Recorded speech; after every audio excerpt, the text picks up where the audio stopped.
እኔ በእውነት ለኢትዮጵያ እንደ ዘመነ ካሴ አይነት መሪ እመኝላታለሁ። እኔ እንደውም የሚመስለኝ በሚቀጥለው ኢትዮጵያ ውስጥ ስልጣን የሚይዝ ዘመነ ይመስለኛል። በደም ኩሉን ተኳኩሎ ፋውንዴሽንን ቀባብቶ የሚመጣ አስክሬን ላይ ጠዋት ሲታጠብ ግን አመዳም ነው። ጠዋት አመዳም ነው። ያው ቀድሞ ተጠቅሞት የሚውለው ስለሚጠፋ ነው። እንደውም ዘባተሉንም ታስታውሳላችሁ። አብይ ተች ኢዝ ዳይ ይል ነበር እንግሊዘኛ ኤቭሪቲንግ አብይ ተች ኢዝ ዳይ የምትል እንግሊዘኛ ነበር። ምኑ ከምን አገናኝቶት እንደሆነ እሱ ያውቃል። ነክቶ ገደለው እንጂ መጨረሻ ላይ ራሱን እኔ እንደ ወንድ አድርጌ አላያቸውም። እነዚህ በፍጹም እኔ እኔ ወንድ በቀን ወንድ ሲሆኑ ደስ የሚለኝ ወንድ እንደ ወንድ።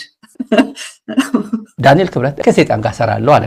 እኔ ሰይጣን ተሰብስቦ ለኢትዮጵያ የሚጠቅም ሐሳብ ካገኘውበት በስማም ሳልል ከሱ ጋር ለመስራት ዝግጁ ነኝ። በስማም ሳልል ከሰይጣን ጋር አብሬ ሰራለሁ። ዳንኤል ክብረት ነኝ። የኢትዮጵያን ስያሜ እንቀይራለን፣ ሰንደቅ ዓላማ እንቀይራለን የሚል ንግግር ውስጥ ነው ያሉት። አማራጭ የሰንደቅ ዓላማ ቀለሞች ጭምር ነው በምክክር ኮሚሽን እየተዘጋጀ እየቀረበ ያለው። አብይ አህመድ ስልጣኑን ለማቆየት ጾታን ቀይር ቢባል ዛሬ ጾታውን ቀይሮ ወይዘሮ አብይ ሆኖ ይመጣል። ሌላ አበበች አዳኔ ምዘው ነው ይመጣል። ልጁንም መሰዋት ካለበት ይሰዋል ስልጣኑን ለማስከበር። ይሄ ሰውዬም ኢትዮጵያ ሚላት ስልጣኑን ማለት ነው። አብይ አህመድን አሽቀንጥሬ ለመጣል ከሰው ልጆች ጋር ሰራለሁ። የወጡበት ቤት ይባል ነበር ወይ ነው። አዳነች አበቤ አዲስ አበባ መታ ከንቲባ በምትሆንበት ጊዜ የነበራት ምስልና አዲስ አበባ ግጣ የምትፈልገው ደረጃ ስትደርስ ደግሞ ያለችበት ሁኔታ ምን ያህል የተራራቀ እንደሆነም አረምቢ ብሎ እጁን እየጎተተ ቀለበት በሚያጠልቅበት ጊዜ ቀለበቷን ሳይመልስ ፕሬዝዳንት ኢሳያስ አልመለሰን። ቀለበቱ በሰው ቢልክለት ጥሩ ነው። ይሄ ጠንቋይ ቀለበት ነው። ምንም አያደርግለትም። ያስቀምጠው የሆነ ቦታ ላይ ልጆች በማይዞሩበት ቦታ ላይ። እኔ ባሌ ሲያገባኝ እጄ ላይ ቀለበት አድርጎልኛል። በኢትዮጵያ ታሪክ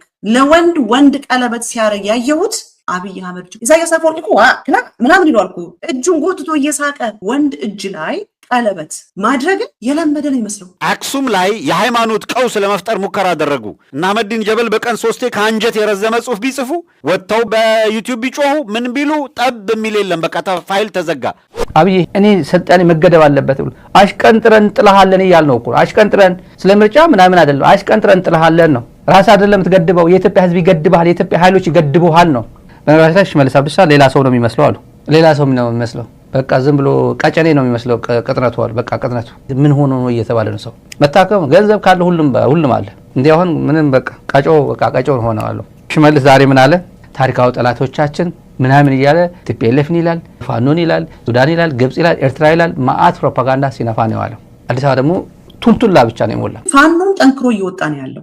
ኤቭሪባዲ ስለ ዘመነ ካሴ ሲያወራ ሂወስ የጎልድ ተመራቂ የወርቅ ተመራቂ ተሸላሚ እንደሆነ ሲበዛ ኢንተሊጀንት ሲበዛ ብራይት በጣም ሰፊ ልብ ያለው እኔ ትንሽ ጊዜ አግኝቼ አውርቼዋለሁ። ባወራሁት the brightest person I ever heard በኔ አናሊሲስ ዘመነ ካሴ በጣም እኔ በእውነት ለኢትዮጵያ እንደ ዘመነ ካሴ አይነት መሪ እመኝላታለሁ። በጣም ሰፊ ልብ ያለው በጣም እኔ እንደውም የሚመስለኝ በሚቀጥለው ኢትዮጵያ ውስጥ ስልጣን የሚይዝ ዘመነ ይመስለኛል።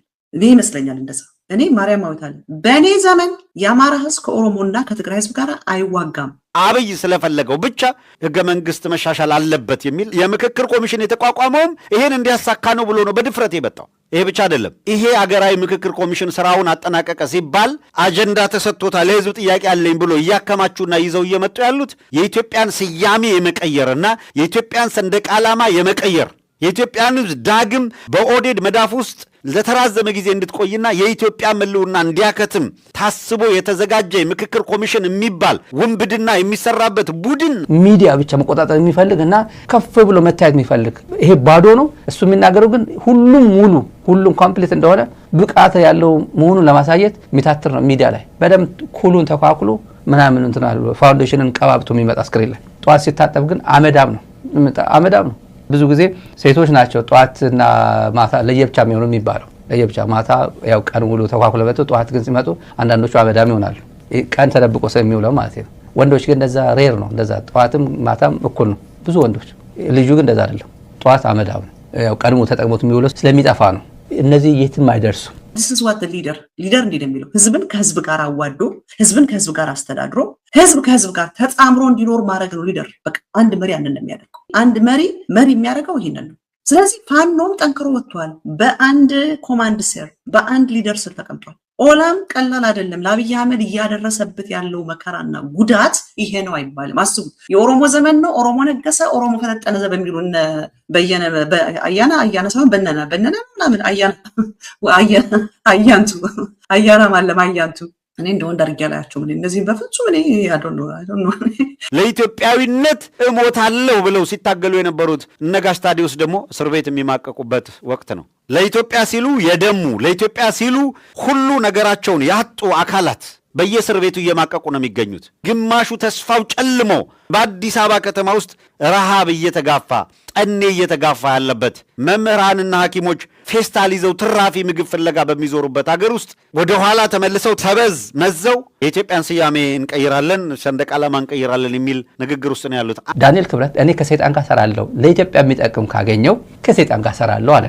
እኔ ሰይጣን ተሰብስቦ ለኢትዮጵያ የሚጠቅም ሐሳብ ካገኘውበት በስማም ሳልል ከሱ ጋር ለመስራት ዝግጁ ነኝ። ሰይጣን ፊት በስማምም አይባልም። በስማም ሳልል ከሰይጣን ጋር አብሬ ሰራለሁ። ዳንኤል ክብረት ነኝ። እኔ ከሰይጣን ጋር አልሰራም። ሰይጣን ነው። መልካም ነገር ማንም ከሰይጣን አይገኝም። ዳንኤል ክብረት ከሰይጣን ጋር መስራት እችላለሁ። እኔ ለኢትዮጵያ ስል ኢትዮጵያ የሚላት ስልጣኑ ማለት ስልጣኔ ማለት አብይ አህመድ ኢትዮጵያ ሲል ስልጣኔ 4 ኪሎ ማለት ነው። ሌላ ነገር የለውም። ለአብይ አህመድ ስልጣን ማለት 4 ኪሎ ስልጣን ማስጠበቅ ማለት ነው። የሚቆይበት ጊዜ ነው። ይሄ ሰውዬም ኢትዮጵያ የሚላት ስልጣኑን ማለት ነው። እኔ ወንድ በቃ ወንድ ሲሆን ነው ደስ የሚለኝ። ወንድ እንደ ወንድ ይቆጣኛል እንጂ ሳሚ ወንድ ብዬ የምጠራው እንደ ሳሚ የሆነ ወንድ ነው። ወንድ በቃ ወንድ ማለት እንደዛ ነው። እነሱ የመጡባት አካባቢ ብቻ ናት እየለማች ያለችው። ሌላው ኦሮሞ ግን እየፈረሰ ነው ያለው። የጃንማሮ ሰራዊትና የፋኖ ሰራዊት ጎን ለጎን ሆነው ብልጽግና እየተዋጉ ነው ያሉት።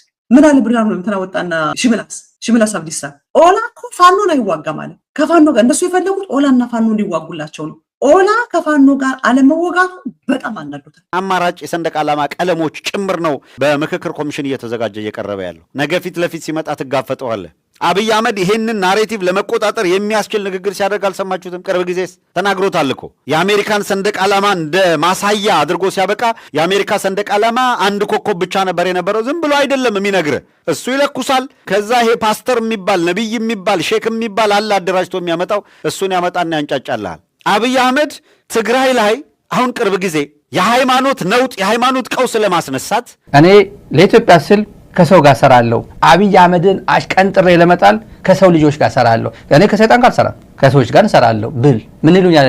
ባንዳ እንደዛ ነው። አንዳርጋቸውን እኮ ባንዳ አሉት እኮ ጽምዶ ሄዱ።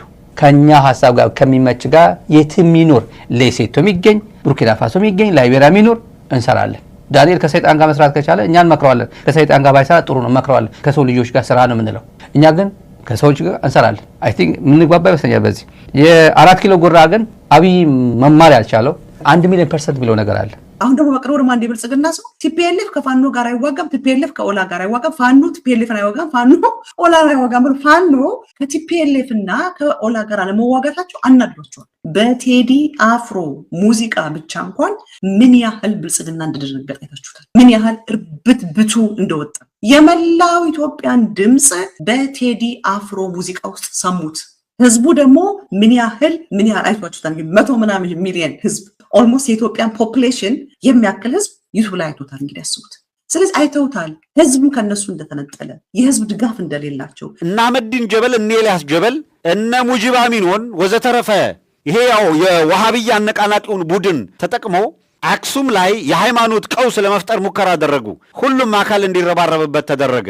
እና አህመዲን ጀበል በቀን 3 ከአንጀት የረዘመ ጽሁፍ ቢጽፉ ወጥተው በዩቲዩብ ቢጮሁ ምን ቢሉ ጠብ የሚል የለም። በቃ ፋይል ተዘጋ። ሰሜን ላይ አጀንዳ ፈጥረው የሃይማኖት ቀውስ የመፍጠር እድላቸው መከነ።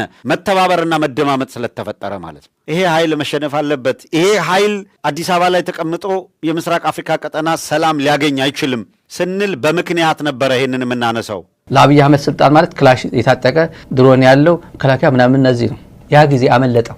እኔና እሱ ስንደመር የተባለ ቀለበት በሚታሰርበት ጊዜ በነበረበት ጊዜ በእናት በቃ አረምቢ ብለው እጁን እየጎተተ ቀለበት በሚያጠልቅበት ጊዜ ቀለበቷን ሳይመልስ ፕሬዝዳንት ኢሳያስ አልመለሰን ቀለበቱ ይመስለኛል። ላክለት የሆነ በሰው ቢልክለት ጥሩ ነው። ይሄ ጠንቋይ ቀለበት ነው። ምንም አያደርግለትም። ያስቀምጠው የሆነ ቦታ ላይ ልጆች በማይዞሩበት ቦታ ላይ እና ያ ጊዜ ያመለጠው። በዚህ በአንዳርጋቸው የተናደደ ትውልድ ግን ተመልከቱ። ምንድነው ያናደደ ብትሉ ጌታቸው የብልጽግና አማካሪ ሆኖ በመሄዱ ያልተናደደ ይሄ አገልጋይ ቡድን ህዝብ አንቅሮ እንደደፋቸው በቃ ቁቁ እየጠበቀ እንዳለ አንድ ነገር ፑሽ የሚያደርገው ካለ ህዝብ ሆ ብሎ እንደሚወጣ ህዝብ ኦፖርቹኒቲ ነው እየፈለገ ያለው። ሆ ብሎ ወጥቶ የአብይን መንግስት የሚጥልበት ኦፖርቹኒቲ ነው እየፈለገ ያለው። የአብይ መንግስት እየደከመ በዙሪያው ያሉት ጸረ አብይ የሆኑት ሁሉ ግን እየጠነከሩ እየወጡ ነው ያሉት። ኢኮኖሚው ደግሞ ራሱን የቻለ ትልቅ ሌላ የጦር አርሚ ቀርቦበታል። አንድ ሌላ አማጽያን፣ አንድ ሌላ ቻሌንጀር ለአብይ አህመድ ኢኮኖሚው ነው። ኢቨን ኢኮኖሚውም is not on his side ኮላፕስ ነው ያደረገ ያለው። ከዕዳ ላይ ዕዳ ነው ምድርቱን ጨምሯት ያለው። ማስተዳደር አይችልም።